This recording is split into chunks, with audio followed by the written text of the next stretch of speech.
అయ్యా అంటే ఒక ఆయన బెదిరించారు. ఆ మధ్య మీరు వీడియో చూసారు లేదో, అయ్యా నేను పెట్టుకోలేనయ్యా, యేసుప్రభుకి నేను మాట ఇచ్చాను, నేను పెట్టుకోవాలంటావు పెట్టు, చెప్పు, శ్లోకం చెప్పు, దేవుడు మా దేవుడి పేరు చెప్పు.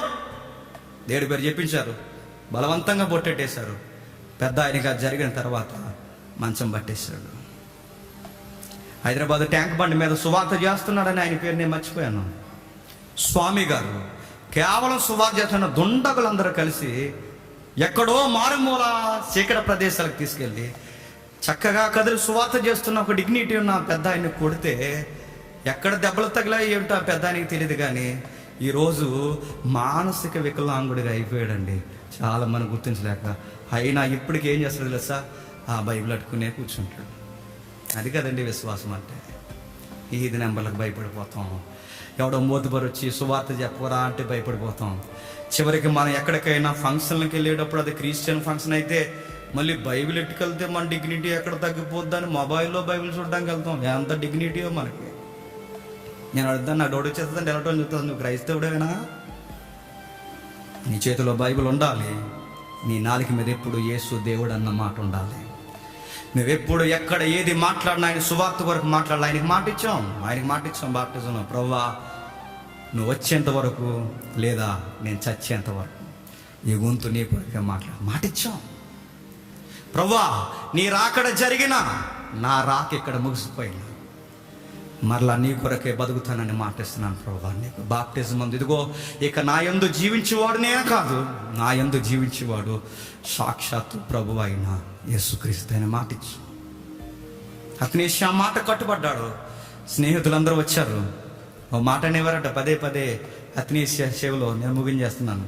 అతనేషియా గొడవలు ఎందుకు, అతనేషియా గొడవలు ఎందుకు, ఏదో నెమ్మదిగా అలా బతికేసి అంటే అతనేషియా ఇది నా ఇంటి గొడవ కాదు కదా, ఇది ప్రభు ఇంటి గొడవ కదా. నా ఇంటి గొడవ అయితే నేను రోడ్డు మీదకి వచ్చి మాట్లాడను, ఇది దేవుని కుమారుని దైవత్వానికి వచ్చి కదా. అప్పుడు అన్నాడట, మై డియర్ ఫ్రెండ్స్, మనం మాట్లాడకపోతే ఇంక ఈ ప్రపంచంలో ఇంకెవడు మాట్లాడు ఫ్రెండ్స్. అప్పుడు అన్నారట, అతనేషియా నీకు ఆ విషయం చెప్తున్నాం, క్యాథలిక్ అంతా నీకు వ్యతిరేకం అవుతుంది. అతనేషియా నీకు విషయం చెప్తున్నావు, అధికారులు అందరూ వ్యతిరేకం అవుతున్నారు. అతనేషియా ఈ ప్రపంచం అంతా నీకు వ్యతిరేకం అవుతుంది. అతనేషియా ఈ సమాజానికి నువ్వు వ్యతిరేకంగా ఉన్నావు అన్నాడట. అప్పుడు అతనేషియా అన్నాడు, మై డియర్ ఫ్రెండ్స్, ఈ ప్రపంచం నాకు వ్యతిరేకం కాదు, నేనే ఈ ప్రపంచానికి వ్యతిరేకంగా ఉన్నాను అన్నాడట. అతనేషియా మళ్ళీ చెప్పాడు, ఈ ప్రపంచం నన్ను ద్వేషించడం కాదు, నేనే నా దేవుడిని అంగీకరించకపోతే ఈ ప్రపంచాన్ని నేనే ద్వేషిస్తాను. I am warrior of God అన్నాడు. 70 సంవత్సరాలు యేసు దైవత్వం కొరకు మాట్లాడి మాట్లాడి మాట్లాడి మాట్లాడి ఒక సిద్ధాంతం కొరకు తన సమకాలీన ప్రపంచంలో మాట్లాడి మాట్లాడి తన ఉన్నంతకాలం యేసు దేవుడని ప్రకటించి తన తరాన్ని అలా ముగించేశాడు. ఇప్పుడు చెప్పండి, సిద్ధాంతాల కొరకు ఫైట్ చేయాలంటారా వద్దంటారా చెప్పండి. ఆ మహానుభావులు ఆ రోజు యేసుప్రభు కొరకు ఫైట్ చేశారు కనుకే ఈ రోజుకి యేసుప్రభు సాక్షాత్తు దేవుడని మనకు అర్థమైంది. ఒకవేళ ఆ రోజు అలెగ్జాండ్రియా అతనేషియా ఫైట్ చేయకపోతే ఈ రోజుకి యేసుక్రీస్తు వారికి సార్వత్రిక సంఘంలో మిగిలేదేంటో తెలుసా, ఆయన కేవలం మానవ కుమారుడని ఇప్పటికీ మనం బోధించుకుంటాం. ఆ ఇద్దరు జీవితాన్ని అడ్డు పెట్టకపోతే ఈరోజు సంఘాల్లో యేసుప్రభుని గురించి దుర్బోధ మాత్రమే మిగిలిపోవునేమో. ఏమో ఏమో మళ్ళీ నేను అడుగుతున్నాను, సత్యం ఎంతో కొంత ఎక్కడో దిక్కున ఉంటుందండి, అది మిలుక్కు మనం మెరుస్తుంది. పౌలు తిమోతికి చెప్తాడు, నీకు అప్పగింపబడిన వరము, నీకు అప్పగించిన సత్యమును ఇదిగో ప్రజ్వలింపచేయి. ప్రజ్వలింపంటే ఒక నిప్పులు కుప్ప మధ్య చిన్న నిప్పు ఉంటే, ఒక బొగ్గు మధ్య చిన్న నిప్పు ఉంటే, మీరు ఈ టైంలో జొన్న పొత్తులు కాలుస్తారు, మీరు చూడండి, చిన్న నిప్పు పెడతారు, దాన్ని ఒక ఇసునిగర తీసి చెప్పండి ఇసురే కొలిది అదేమవుతుంది చెప్పండి, అది ఒక పెద్ద నిప్పు అవుతుంది, మిగిలిన బొగ్గులన్నిటినీ వెలిగిస్తుంది. సత్యం కూడా అంతేనండి, చిన్న స్పార్క్గా స్టార్ట్ అవుద్ది, చుట్టూన్న వాటిని సత్యం అన్ని బొగ్గులని ఏం చేస్తుంది చెప్పండి, వెలిగించేస్తుంది. అందుకే మనం వెలిగిద్దాం, సత్యవాక్యమును చేతపట్టుకున్నాం, లోకమందు జ్యోతుల వలె చెప్పండి, పోరాడదాం దేవుని దృష్టికి కన్నుడు. ఒక మంచి మాట చదువుకుందామా? మనం చనిపోయే టైంకి ఈ మాట మన వెనుకున్న వాళ్ళు చెప్పాలి, ఈ మాట చెప్పాలి. చనిపోయే ముందు ఇంకా చనిపోతున్నామని మనకు అర్థమైనప్పుడు మనమైనా నిండు ధైర్యంతో ఈ మాట చెప్పాలి. ఆ మాట చదివి మనం ముగించుకుందాం. తిమోతికి రాసిన 2వ పత్రిక, 4వ అధ్యాయం, తిమోతికి రాసిన 2వ పత్రిక 4వ అధ్యాయం 5వ వచనం. నా కుమారుడా తిమోతి, నీవు అన్ని విషయములో మితముగా ఉండుము, శ్రమపడు, సువార్తికుని పనిచేయి. ఏమంటున్నాడండి? సువార్తికుని పనిచేయి. మనం ఏమంటున్నాం? మంచి ఉద్యోగం చేయి. సువార్తిని పనిచేయి. ఉద్యోగం ఒక్కటే కాదు, ఉద్యోగం కన్నా గొప్పగా సువార్తికుని పనిచేయి. ఇంకా అంటున్నాడు, మంచి పని చేయి, పరిచర్ను సంపూర్ణముగా జరిగించుము. నేను వెళుతున్నాను. ఈ మాటలు ఎలా ఉన్నాయి చెప్పండి? ఈ మాటలు ఒకసారి ఊహించుకోండి. ఆ వెళ్ళిపోతున్నవాడు అలెగ్జాండ్రియా అని ఊహించుకోండి, ఉండిపోతున్న తిమోతి అత్నేసియా అని ఊహించుకోండి. ఇప్పుడు మనం ఊహించుకుందాం, రేపొద్దున మనం వెళ్ళిపోతే మన పిల్లలతో మనం మాట్లాడిన మాటలు ఇవేనని ఒకసారి మనం ఊహించుకుందాం. చెబుతున్నాడు, ఏమని చెప్తున్నాడు చూడండి.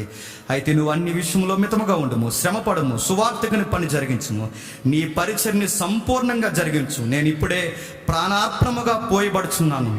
నేను ఎడలు పోవ కాలము సమీపమై ఉన్నది. మంచి పోరాటము పోరాడతిని, నా పరుగు కడముట్టించి తిని, విశ్వాసము కాపాడుకుంటుని. ఇక మీదట నా కొరకు నీతి కిరీటం ఉంచబడి ఉన్నది. ఆ దినమందు నీతి గల న్యాయాధిపతి అయిన ప్రభువు అది నాకు మాత్రమే కాకుండా తన ప్రత్యక్షను అపేక్షించు వారందరికీ అనుగ్రహించునుగాక. మనందరికీ ఒక కిరీటం ఉందట. బాగా వినండి. రోములో పెట్టుకున్న ఆలివ్ ఆకులతో చేస్తారు. రోములో పెట్టుకున్న ఆ కిరీటం ఆలివ్ ఆకులైనా ఎండిపోతాయేమో కానీ, ఒలింపిక్స్కి వెళ్ళి తెచ్చుకున్న ఆ పథకాలకైనా రంగుపోతుందేమో కానీ, ఎప్పటికీ వాడబాడన ఒక కిరీటం ఉంది. అది యేసు ప్రభు దగ్గర ఉంది. ఆయన చేతుల మీద నమ్మకమైన దాసుడా, నా కొరకు నమ్మకమైన సేవను జరిగించగలరా అని ఆయనే మనకి ఏం పెడతాడు చెప్పండి? నిత్య జీవ కిరీటం పెడతాడు. ఆ ఒక్క హోప్తో సేవ చేయాలంటే అతనేసి అలాగే సేవ చేశాడు. తిమోతి అలాగే సేవ చేశాడు. మీరేం సంపాదించుకున్నారా అని అడిగితే ఆ రోజుల్లో పౌలు అన్నాడు, సమస్తమును వదిలేసుకున్నాం, పెంటతో సమానంగా ఎంచుకున్నాం. మరి అన్నీ వదిలేసుకుని పిచ్చా మీకు ఏం సంపాదించుకున్నారు అంటే పౌలు గారు అంటారు, క్రీస్తుని సంపాదించుకున్నాం అంటారు. ఆయన ప్రభువుగా సంపాదించుకున్నాం. ఆయన మాత్రమే దేవుడని మా విజయ కాతనాన్ని ఎగరేసి, ఇది మా ఎజెండా, మా ఎజెండా, మా ఎజెండా, మా ఎజెండా. ఇప్పుడు చెప్పండి, దుర్బోధలతో ఫైట్ చేయాలంటారు వద్దంటారు చెప్పండి? ఫైట్ చేయకపోతే అబద్ధం అలా వినబడుతుంది అనుకోండి, అబద్ధమే కొన్ని రోజులకి ఏమవుతుంది చెప్పండి? నిజమైపోతుంది. అబద్ధానికి వ్యతిరేకంగా సత్యము మెల్లగా ప్రారంభమైన దాని దెబ్బ చాలా గట్టిగా ఉంటుంది. ఆ దెబ్బకు దుర్బోధం చెప్పండి మొత్తం సంఘంలో నుంచి బయటికి వెళ్ళిపోవాలి. అంత మనం ఫైట్ చేయాలి. మన ధైర్యం ఎప్పుడు ఒకటే, మనం పోరాడుతున్నది మన పక్షమున కాదు, మనం పోరాడుతున్నది చెప్పండి సత్యము పక్షమున. అందుకే మనందరం వారియర్స్. మన ప్రభువుని గొప్ప చేద్దాం. అది ఏ స్థలమందైనా మన ప్రభు కొరకు గొప్పగా మాట్లాడదాం. అది ఉద్యోగస్తుల మధ్య అయినా, అది రాజకీయం మధ్య అయినా, అది ఈదులో అయినా, ఇంటింట తిరుగుతూ అయినా, నడి బజార్లో అయినా, మారుమూల ప్రాంతాల్లో అయినా, ఎక్కడైనా బోర్డులు పట్టుకుంటారో లేదా మీ గ్రంథాన్ని విప్పి నలుగురికి అర్థమయ్యేలా చెబుతారో, మీరు ఎక్కడికి వెళ్ళి మీ ప్రభు కొరకు ఎలా ప్రకటిస్తారో, మీకు ఎలా తోస్తే అలా దేవుని కొరకు ఎన్ని అవకాశాలు మీరు ఉపయోగించుకోండి. చచ్చేంత లోపు కనీసం ఒక్క ఆత్మనైనా మీరు సంపాదించండి.